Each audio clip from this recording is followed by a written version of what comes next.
Olá pessoal, sejam bem-vindos. Você já deve ter ouvido falar no termo sétima arte, que o cinema é a sétima arte. O vídeo de hoje é uma aula sobre a origem desse termo e o pensamento do seu criador, que foi o italiano Ricciotto Canudo. Canudo ele foi muito cedo para a França, onde ele trabalhou e teve contato com outros críticos e entusiastas do cinema. E esse contexto, mais ou menos há 100 anos atrás, foi quando surgiu toda essa prática de cineclube, que vai ser muito importante ao longo da história do cinema. E os primeiros críticos e teóricos que começaram a discutir o cinema como arte e defender o cinema como arte e buscar a essência do cinema, o que ele tem como específico, né? O que o distingue das outras formas de arte. Então, para o Canudo, o cinema é um suprassumo da experiência estética. É o ápice de um processo que ele vai dizer que é um processo teleológico. O que é um processo teleológico? Telos, de finalidade, que culmina no cinema. Porque o cinema, de acordo com Canudo, é uma síntese espaço-temporal. É uma arte que compreende aquilo que as outras têm de mais específico, de mais forte em cada uma delas, em uma só. Por exemplo, vocês estão vendo aqui que arquitetura e música estão acima. E aqui embaixo a gente tem essas quatro: pintura, escultura, poesia e dança. O Canudo vai dizer o seguinte: essas artes daqui, elas estão mais relacionadas com espaço, forma. Essas daqui com tempo, ritmo. E o cinema é a que vai conseguir unir as duas coisas. Ele não é uma mera arte plástica, também não é uma arte apenas de duração. Ela tem os dois.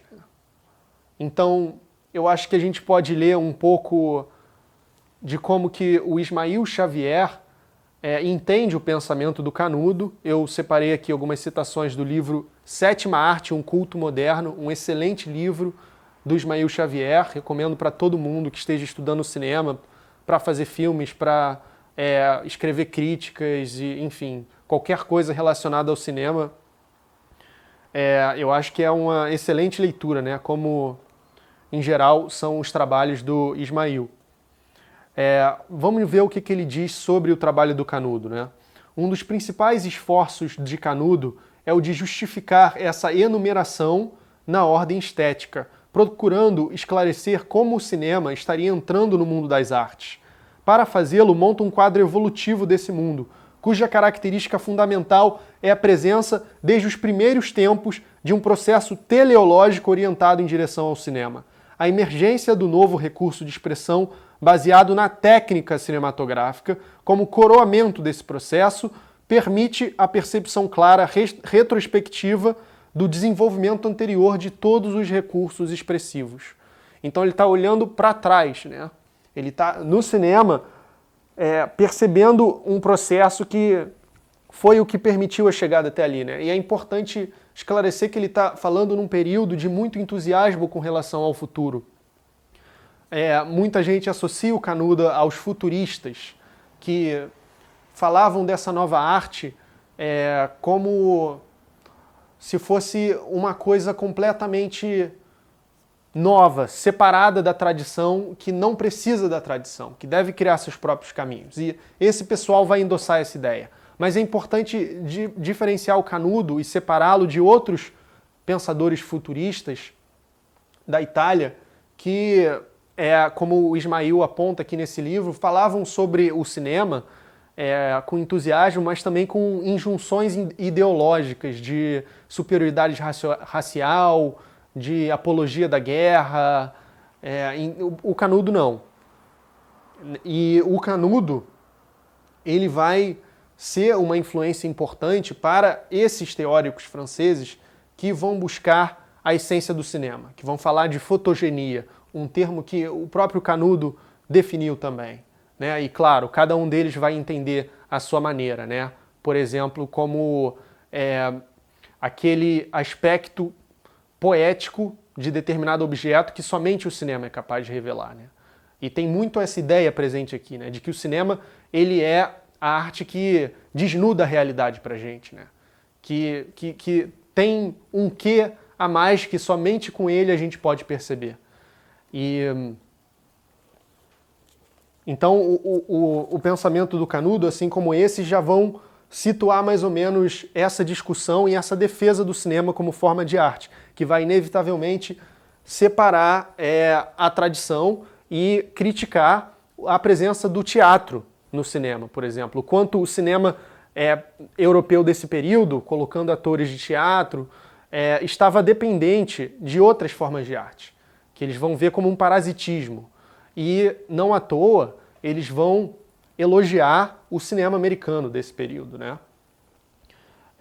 Não todos aqui, a Germaine Dulac não elogia o cinema americano, os outros sim, mas como um passo temporário, né?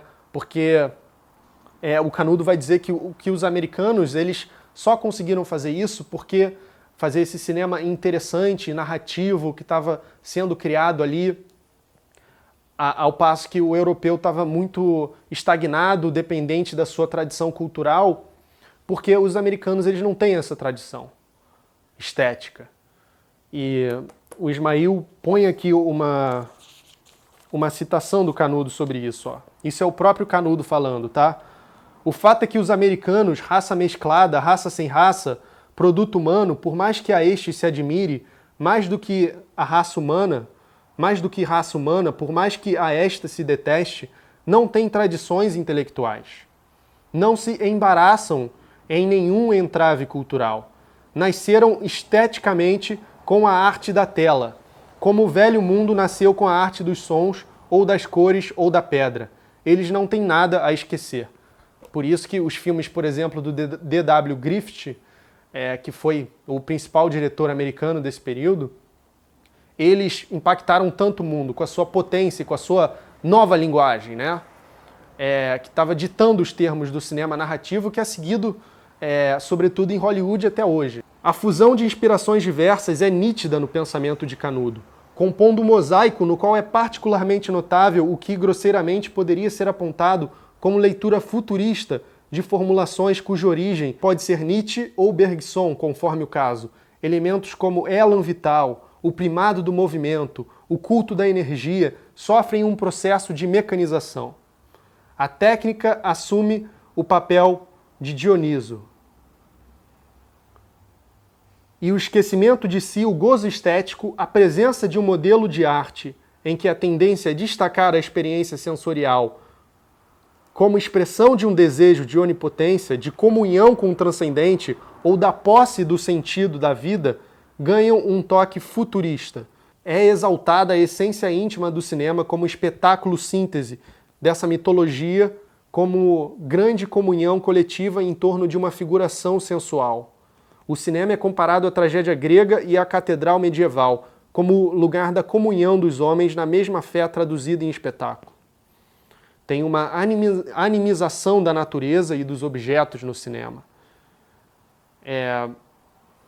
E isso nos faz levar para outro fator aqui que está presente no pensamento do Canudo e também desses pensadores aqui, que é o fato de que o cinema, ao contrário dessas outras artes, em vez de ser uma representação da vida, ele lida com a própria vida como sua matéria-prima.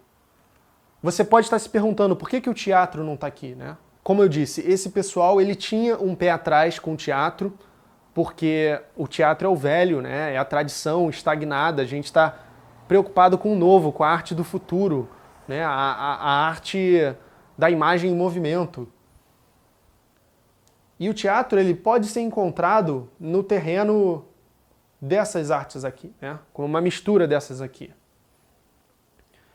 E o cinema, ao contrário, não só dessas, mas também como dessas outras aqui, ele está lidando com a própria vida. É a única dessas artes a única de todas as artes que consegue lidar com a própria realidade, capturar a realidade como numa cápsula e lançar, né, o tempo transcorrido no interior do plano para a eternidade. Você pode assistir, como a gente vê o filme, por exemplo, os filmes do Jean Epstein, Coração Fiel, um filme de 1923, a gente pode assistir hoje no YouTube. Né, aqueles fotogramas que ele capturou ali naquele tempo, a gente vê como se estivesse na nossa frente, né? Claro, a imagem tem suas questões técnicas da época, da película e tal, mas ainda assim, né, é um nível de reprodução do real, né, que é automático, é objetiva, é uma coisa que nunca foi atingida por nada aqui, né? A gente pode ter nesse campo aqui a fixação do instante e aqui o fluxo do ritmo do tempo, mas as duas coisas juntas a gente só encontra aqui no cinema. Isso é o Canudo. E o nosso tempo sintetizou por um impulso divino múltiplas experiências do homem, e nós fizemos todos os totais da vida prática e da vida sentimental. Casamos a ciência com a arte, quero dizer, as descobertas e não os dados da ciência, e o ideal da arte, aplicando-as uma à outra para captar e fixar os ritmos da luz, ou seja, o cinema. Para o autor, a arte, agora é o Ismail, como segmento da cultura dotado de uma missão específica, compõe um círculo em movimento, que se fecha na fusão de todas as suas modalidades, o cinema. Se indagamos a respeito dessa missão específica, Canudo nos responde que a arte é uma espécie de elipse sagrada, na qual o homem depositou desde sempre o melhor de sua emoção, o mais profundo de sua luta contra o fugidio dos aspectos e das coisas.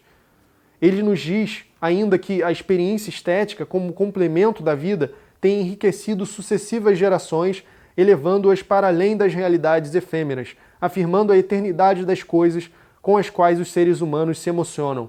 Se perguntarmos por que o cinema é o ponto culminante no qual um processo se fecha, ele nos responde que essa elipse sagrada em movimento sempre possui dois focos, duas artes fundamentais que englobaram as outras, a música e a arquitetura. Uma, arte do tempo, rítmica e imóvel, outra, arte do espaço, plástica e imóvel. Aquela distinção aqui. Ambas sempre contiveram em si as potências plásticas, arquitetura, e rítmicas, música, para a expressão do sonho da perpetuidade no espaço e no tempo. Dança e poesia são esforços de carne e da carne e da palavra para ser música. Pintura e escultura são um complemento que embelezam a arquitetura. Através da figuração sentimental das coisas. O movimento vai ser um fator muito importante para esse pessoal. O Ismail falou que entre as inspirações do Canudo estão Nietzsche e Bergson, são dois filósofos que se preocupavam bastante com o movimento. E a Germaine Dulac, ela vai estudar muito o movimento como uma constituição, quase como uma cosmovisão do cinema, né? Que é a essência da realidade, né? Como já dizia Heráclito, filósofo pré-socrático, tudo é movimento, tudo flui, não se pode entrar no mesmo rio duas vezes, tudo está sempre mudando, tudo está sempre se desconfigurando e se reconfigurando de formas diferentes. E o cinema é o que permite a gente desvelar isso, né? Entrar em contato com essa realidade profunda da existência, né? Então isso vai ser muito importante para esse pessoal.